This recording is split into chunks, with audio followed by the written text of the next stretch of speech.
Aujourd'hui, une étude du node merge qui est très importante, que vous allez retrouver très souvent dans vos workflows. À chaque fois que vous allez devoir additionner plusieurs sources en entrée pour en sortir une en sortie, vous allez devoir utiliser ce node. Par exemple, pour additionner des données, pour les cumuler, ou alors pour faire des fusions entre tables. Il y a un panel de possibilités très important ouvert par n8n. Allons-y tout de suite, vous allez connaître 100% des possibilités en fin de vidéo. Ok, on est prêt à commencer. Cette vidéo risque d'être un peu plus longue que les autres puisque le nœud merge est un nœud qui n'est pas un nœud complexe, mais qui est un nœud qui permet beaucoup de possibilités. Donc on va essayer de couvrir l'ensemble du sujet pour que vous soyez incollable sur l'utilisation de ce nœud dans vos workflows. Donc je commence tout de suite. Vous voyez, je vais aller un petit peu zoomer en avant pour qu'on s'y retrouve. Donc on verra beaucoup de choses. On va voir comment faire des ajouts de données. On va voir comment combiner des données. On va voir comment faire des jointures type SQL, hein, justement faire du SQL, faire des produits cartésiens, fusionner par position. On va couvrir l'ensemble du sujet. Donc restez bien accrochés ou revenez en plusieurs fois. C'est vraiment quelque chose que vous allez utiliser constamment.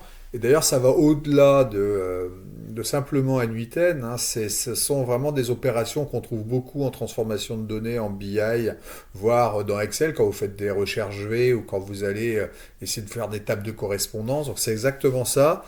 Comme on est dans n8n et qu'on est avec des formats en JSON, ça va aussi vous permettre de bien comprendre les notions d'objets et de correspondance entre les objets. Donc on commence par quelque chose de très simple, c'est ajouter des données. Donc vous avez deux tables qui sont identiques, qui ont donc une structure identique, c'est-à-dire qu'elles ont des en-têtes de colonne qui matchent, qui ont les mêmes intitulés. Et donc c'est très simple pour le système d'aller faire des ajouts des lignes. On va garder la même structure avec des lignes supplémentaires. Donc ici, on a des clients existants. Ici, on a des nouveaux clients. Les structures sont identiques. Je vous le montre tout de suite. Quand on va ici sous forme de table, on a nos clients existants. Exécutons quand même pour que ça marche. OK, on a 10 clients. Vous voyez la structure de la table. Vous voyez les clients. Maintenant, on va regarder les nouveaux clients. C'est la même structure de la table, mais il y a 5 lignes supplémentaires.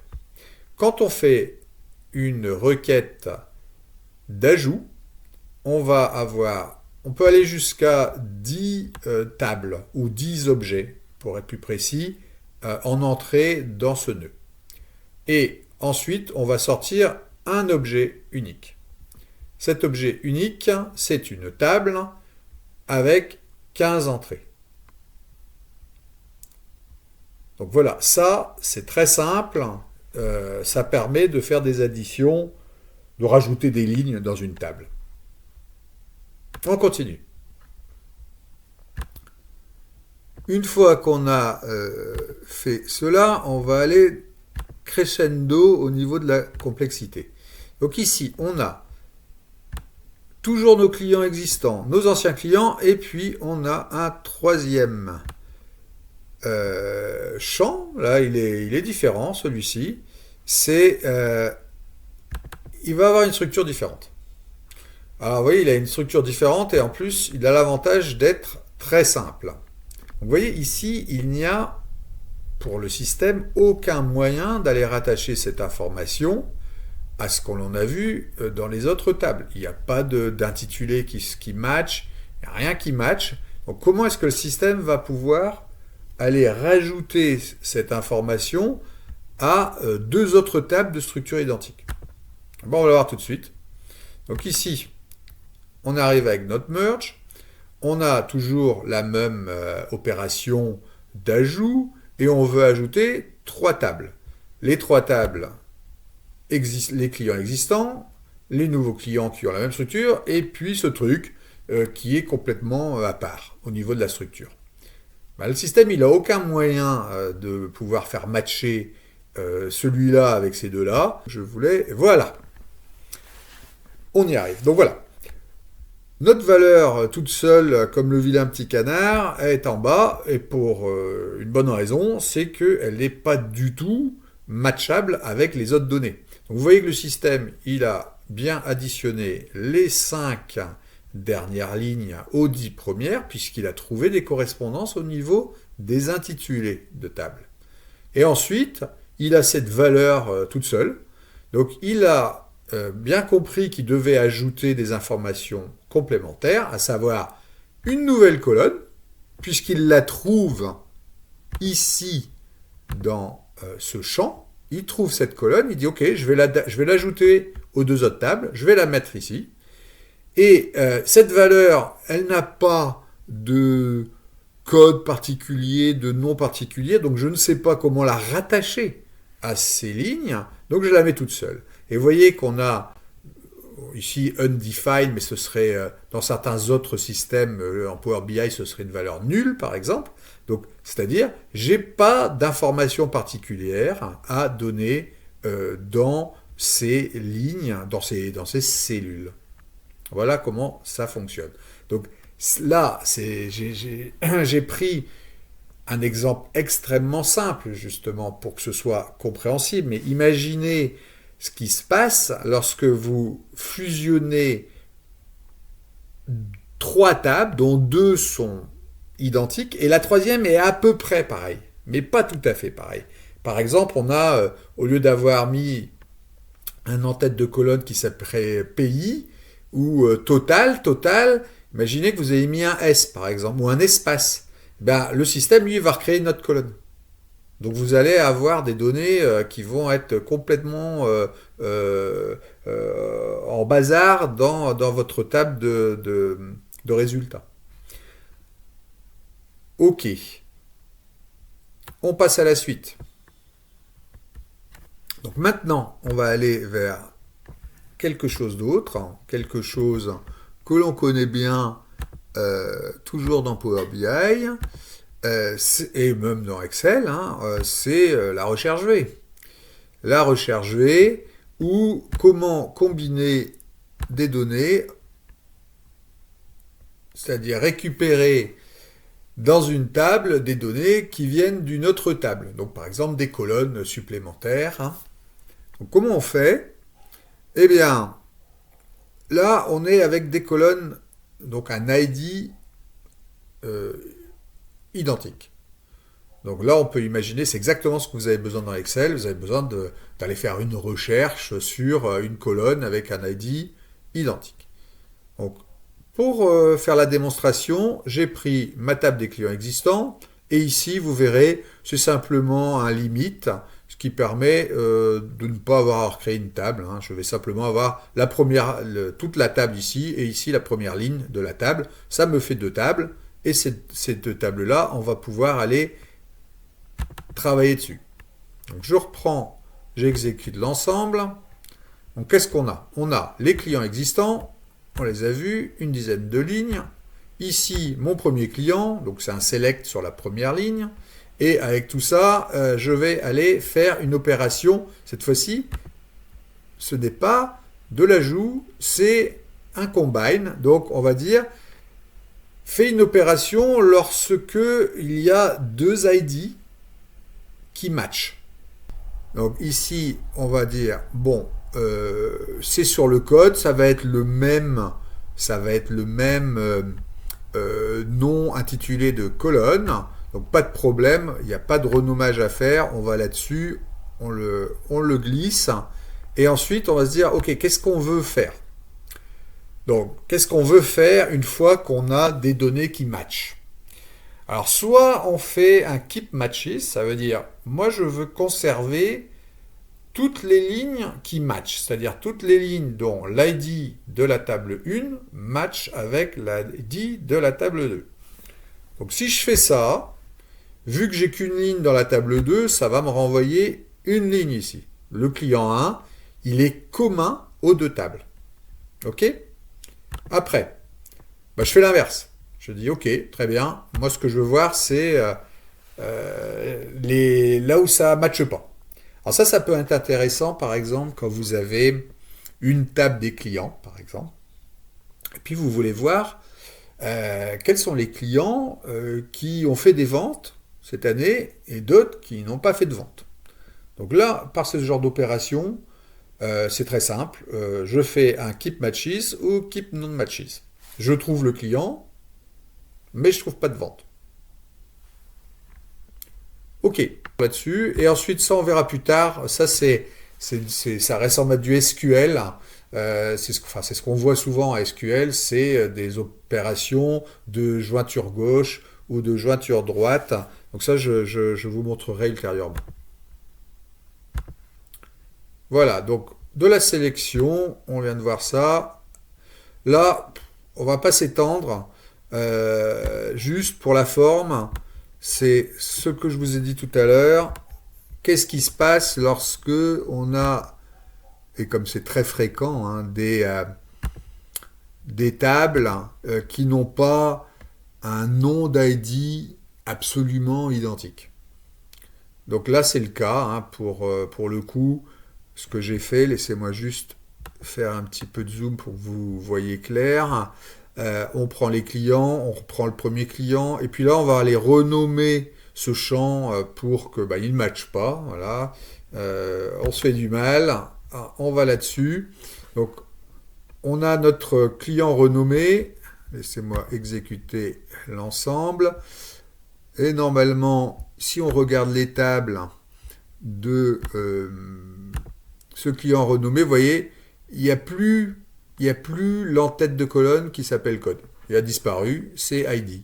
Donc ça, maintenant, vu que, dans la table ici, 1, la table 1, elle a code, la table 2, elle a ID. Donc ça ne va pas. Donc il va bien falloir aller dire au système comment il fait sa jointure. Donc là, on est toujours sur un combine, on est toujours avec un matching field, c'est-à-dire chercher un ID commun, dire voilà sur quel champ on fait notre recherche. Et là, il va falloir lui dire bon, ok, les deux, il n'y a rien, il n'y a pas de nom commun sur lesquels tu vas t'appuyer en automatique. Donc ici, dans la table 1, tu vas trouver code, et dans la table 2, ça va être ID. Donc il faut glisser, vous savez ça, faire ça par cœur, vous glissez les colonnes, voilà, ici elle est en bas, et hop, avec ça, on lui dit, ok, c'est avec ça que tu matches, t'occupe pas de la terminologie, c'est code dans l'une et ID de l'autre. Ok ?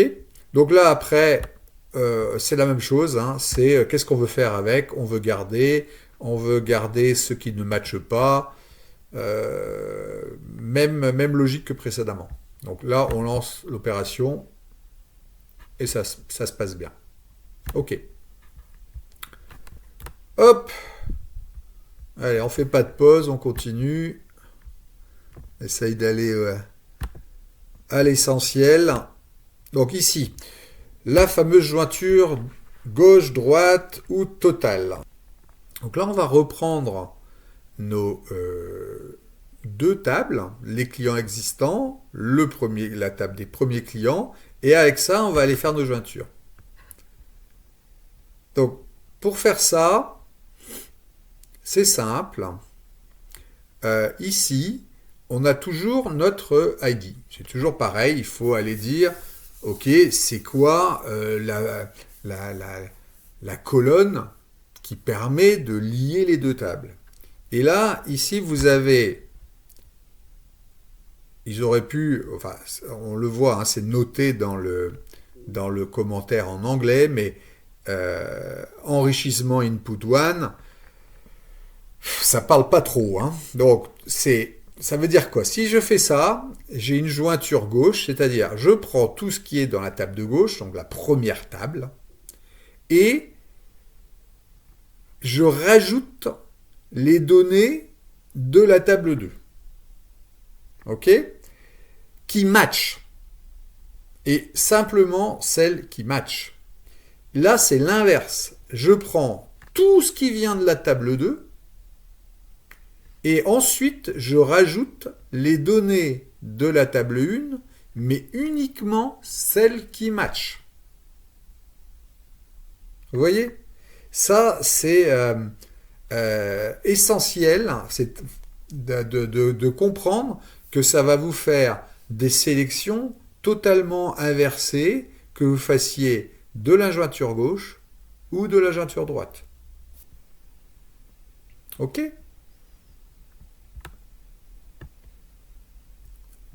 Donc les jointures. Ici, on va au produit cartésien. Alors, le produit cartésien, ça peut servir quand on veut faire des simulations. Donc, par exemple, ici, on y est. On va avoir une table avec des noms de clients et une autre table avec des catégories de clients. Je vous les montre ici. Donc, nom de client sous forme de table. Donc voilà, on a 3 clients. Donc c'est des informations basiques. 3 clients et ici des catégories. Donc aucune des tables n'est liée à l'autre. Et ce qu'on veut faire, c'est générer une table avec toutes les possibilités. Donc si je fais ça, ben voilà, vous voyez, j'avais 3 dans l'un et 2 dans l'autre, donc 3 fois 2, 6. J'ai ici un produit cartésien, une table avec toutes les possibilités. Donc, ça peut être intéressant quand on fait du prototypage ou quand on veut aller faire des simulations en marketing, par exemple. On va générer une table de toutes les possibilités. Là, on a simplement 2 tables en entrée, mais vous pouvez imaginer que vous avez votre table des clients, des catégories de clients, des types d'offres, des formules, des produits. Et donc, vous voulez faire une table gigantesque avec toutes les possibilités et peut-être aller mettre des probabilités en face ou des datas et les lier pour générer par exemple un budget par un budget très complexe, très détaillé par typologie de clients produits. Ben, vous faites ça et vous avez une table déjà préformatée, vous n'avez plus qu'à aller l'enrichir de valeurs. On continue. On arrive au bout. La fusion par position. Qu'est-ce que c'est que ça? La fusion par position. On reprend nos noms et catégories de clients et on va se dire, ok, ici, hop, je vais le mettre là, on va avoir du visuel. On exécute. Alors, c'est très simple. C'est très simple. On a, je vous rappelle, 3 clients et on a 2 catégories. On va dire, pour le premier client, pour la première ligne de la table client, rajouter dessous la première ligne de la table catégorie. Pour le client numéro 2, rajouter la deuxième ligne. Et puis le troisième, comme il n'y en a pas, il n'y a rien dans la table catégorie, il y a 2 catégories, eh bien, il n'y aura simplement rien. Il faut le même nombre de lignes dans les 2 tables, sinon on ira à la portion la plus congrue, c'est-à-dire la table numéro 2, en l'occurrence, qui n'a que 2 lignes. Ça, je l'utilise beaucoup lorsque je dois aller rajouter un fichier binaire. On aura l'occasion de le voir lorsque l'on interpose certains nœuds entre un PDF, par exemple, que vous avez récupéré par un formulaire, et ensuite, dans le flux, vous voulez récupérer ce PDF, vous verrez que quand vous mettez un edit field, par exemple, au milieu du flux, vous n'arrivez plus à récupérer ce PDF dans la suite du flux. Donc pour ça, il faut aller faire une opération de fusion de données, et donc vous allez utiliser ça. Vous allez utiliser un combiné par position, et d'un côté, une branche, vous aurez par exemple votre table, et puis dessous, qui viendra du début du flux, vous verrez votre PDF, ce qui vous permettra, par exemple, pour faire des remonter un fichier PDF reformaté, renommé sur un drive, eh bien, vous serez bien content d'avoir ce merge, parce que ce sera la seule manière de pouvoir remonter des données, par exemple, renommer ce fichier en fonction d'informations qui viennent du flux. Ok, allez. Maintenant, la gestion des noms identiques. Ça, c'est lorsque, pour la même opération qu'on vient de voir juste précédemment, donc cette opération de combinaison par position, si on a le même nom de colonne dans les deux tables, ça va prêter à confusion. Donc le système permet de choisir un mode de gestion de ces confusions de noms, soit toujours mettre un nombre en appendice du nom du champ. Donc là, c'est ce qu'on voit. On voit que on a nom 1, nom 2, puis d'ailleurs le nom qui apparaît là par la suite. Donc vous avez on a récupéré notre client 1, 2, 3, notre client 4, 5, 6 dans une colonne différente. Ça, c'est un premier mode de gestion des conflits de noms. Sinon, il va aller nous ressortir la première table. Et ici, il va nous mettre autrement la seconde table. Voilà. Ok. Alors, je ne vais pas plus loin là-dessus. C'est surtout pour de la gestion d'erreurs. Pour éviter, pour voir ces erreurs. Et enfin, requête SQL, je vous le mets pour la forme.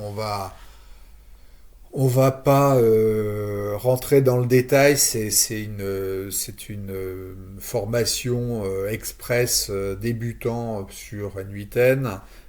J'espère que ça n'a pas été trop long. J'espère que vous avez bien compris tout ce qu'on peut faire avec le nœud merge. Si le format vous plaît, n'hésitez pas à mettre le pouce vers le haut, à vous abonner à la chaîne. J'essaie de faire 2 vidéos par semaine après le travail.